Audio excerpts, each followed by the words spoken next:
Hello, welcome back to another video. Today we're going to be unboxing the Dejavoo Mobile Z9 terminal. So here we go. We'll get right into it. As soon as you open up the box, you'll go ahead and see your mobile terminal. As you see here, it has the integrated printer and it accepts all forms of payment. This is a great terminal for any business that's on the go.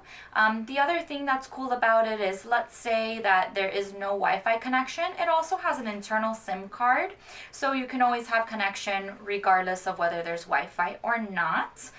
So that is the terminal itself. You'll also, inside the box, get the little setup guide, as well as, of course, the cables to charge the device itself. And that is it for our Dejavoo Z9 mobile terminal unboxing video. If you guys have any questions or comments, like you'd like to see more videos like this, or have any questions about the Z9 in general, please leave us a comment down below. Subscribe to our channel for more content like this. Like this video if you liked it, and we'll see you next time. Thanks!